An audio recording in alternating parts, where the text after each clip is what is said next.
అంత ఈజీగా వింటారా? ఈజీగా వింటారా? ఈజీగా వినరు. ఎవరు చెప్పినా కానీ తొందర నమ్మేది కాదు. ఇసుడు ఇంత చెప్పారు కదా ఇన్ని అని చాలా మంది చూపించారు. డ్రెస్ మస్తులు వచ్చినాయి, చూసినాయి, పోయినాం. ఓకేనా? వాళ్ళు తప్పు కూడా లేదు. ఎందుకంటే మార్కెట్లో రకరకాల కంపెనీస్ ఉన్నాయి, ఎన్ని వచ్చినాయి పోయినాయి, జనాలు ముంచిండ్రు, మునిగిండ్రు. ఇది కూడా అలాంటిది ఏమో అపోహ ఉంది కాబట్టి చాలా మంది నమ్మలేదు. ప్రయత్నం చేయంగా జనాలు మాట్లాడడం కొంతమంది రావడం మొదలైంది.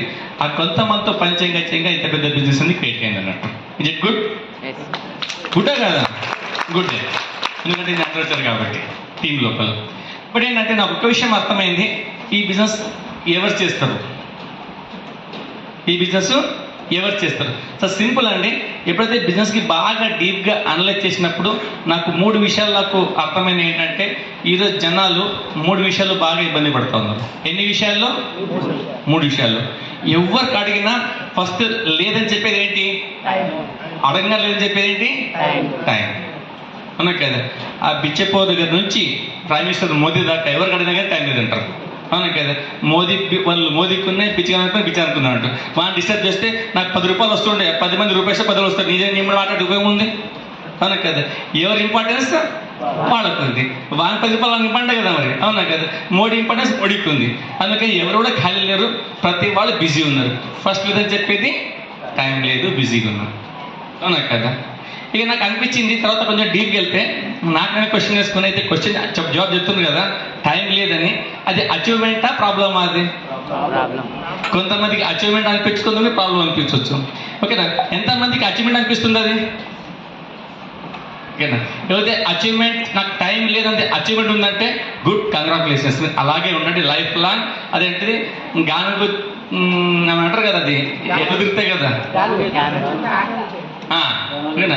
దానిలాగా చుట్టూ అక్కడే తిరుగుడు పొద్దున సాయంత్రం జాబు అది అక్కడ చుట్టుకోవడానికి టైం ఉండదు. అంతా ఎట్లా ఉందో సచ్చేదాకా అలాగే ఉంటుంది అచీవ్మెంట్ అనుకుంటే.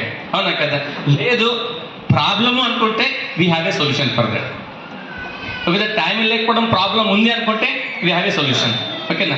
మాకు కూడా అలాగే ఉండేది, టైం ఉండేది కాదు. ఎందుకంటే పొద్దున్న 3 షిఫ్ట్లో పోవాలా, పొద్దున్న షిఫ్ట్ పోవాలా, మధ్యాహ్నం షిఫ్ట్ పోవాలా, నైట్కి వెళ్ళాలా, నైట్ షిఫ్ట్కి వెళ్తే డే పడుకోవాలా, డే షిఫ్ట్ వెళ్తే నైట్ పడుకోవాలా. అవునా కదా? మా జీవితంలో ఏమి మా చేతులు లేకుండే. బాస్ ఇస్తేనే లీవ్ తీసుకోవాలా, ఎవరు పెళ్ళికి పోవాలనేది బాస్ డిసైడ్ చేస్తేనే కదా లీవ్ ఇస్తేనే ఎక్కడ పెళ్ళికి పోవాలన్నా, ఎక్కడ ఫంక్షన్కి పోవాలన్నా, ఏ చేయాలన్నా మొత్తం మా జీవితం బాస్ చేతిలోనే. ఆయన లీవ్ ఇస్తే తీసుకోవాలి, లేకుండా లేదు. అవునా కదా? ఆ తర్వాత ఎక్కడ ఏ ఫంక్షన్ కానీ ఎక్కడ ట్రిప్ పోవాలన్నా దానికి అట్లానే ఎన్నిసార్లు తీసుకుంటాం? ఒకసారి 2 సార్లు ఇస్తారు. రోజులు ఇస్తారా? ఇవ్వరు కదా మనకి.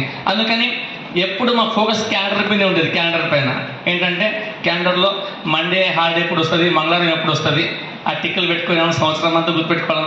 ఆ ఫలానా మంత్ లోపల బుధవారం మంగళవారం హాలిడే ఉంది, సండే డ్యూటీ ఉంది కదా, మండే ఒక లీవ్ పెట్టుకుంటే సండే మండే ట్యూస్డే 3 కలిసి వస్తుంది.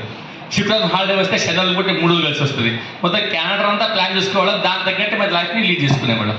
అవునా కదా? చాలా మంది చేసుకుంటాం ఎట్లనే కదా కదా. ఏదైనా పండుగ వస్తే మరి సంతోషం, పండుగ కోసం కానీ చుట్టి కోసం అని. అవునా కదా? సండే అంటే బల ప్రీతి, దానికి గురువారం నుంచే ప్లానింగ్. 2 రోజులు సండే వస్తుంది, సండే ఈడికి పోవాలా, ఆడికి పోవాలా, ఇది చేయాలా, అది చేయాలా. ఎందుకు అంటే మన టైం లేదు, దొరకదు సండే, దానికోసం ఫుల్ ప్లాన్ చూసుకునేవాళ్ళు. అవునా కదా? బట్ ఒక విషయం మాత్రం అది ప్రాబ్లం అనిపించింది నాకు. ఇంత ప్రాబ్లం ఎందుకు వస్తుంది? అవి వచ్చే శాలరీ కోసం. ఓకేనా? ఆ శాలరీ పక్కన తీస్తే టైమే టైం కదా.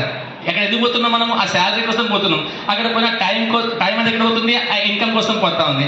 ఒకవేళ ఆల్టర్నేట్ సోర్స్ ద్వారా ఆ ఇన్కమ్ వస్తే ఆ జాబ్ అవసరం ఉండదు కదా. అవునా కదా? నాకు ఆ విషయం అర్థమైనాక సీరియస్ తీసుకునే జాబ్ని చేయడం మొదలు పెడితే ఈరోజు మా లైఫ్ అట్లా మొదలు పెట్టిన తర్వాత 2 years అప్పుడు ఫ్రీ అయిపోయినాం. ఈరోజు చూస్తే మా లైఫ్లో రోజు సండేనే. సండే మండేకి తేడా లేదు. ఎప్పుడు పోవాలన్నా పోద్దాం, మన ఇష్టం. ఓకేనా?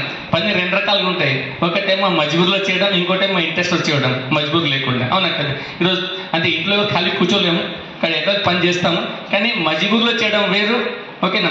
సంతోషంగా చేయడం వేరు. ఈరోజు మాకు ఏ కట్టుబాట్లు లేవు.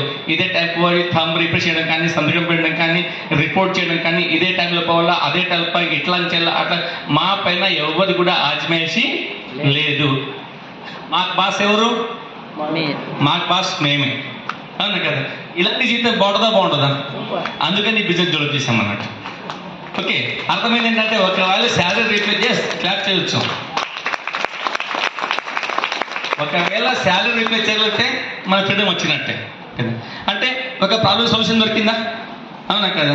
ఏంటంటే టైం కావాలంటే ఇప్పుడు వస్తున్న ఇన్కమ్కి డబల్ టేబుల్ ఇన్కమ్ తీసుకున్నప్పుడు ఆ జాబ్ అవసరం ఉండదు. అనుకోండి 10,000 ఇన్కమ్ శాలరీ వస్తూ ఉంది, ఒక 40,000 వస్తే ఆ పని చేస్తాడా? చేయదు. 1 లక్ష శాలరీ వస్తూ ఉంది, 5 లక్షల ఇన్కమ్ వస్తే ఆ లక్ష వచ్చే ఇన్కమ్ జాబ్ చేయబుద్ధి అవుతుందా? చేయబుద్ధి కాదు, మరి తెలియకుండా వెళ్ళిపోతుంది అంటది. అంటే సూత్రం ఏంటి?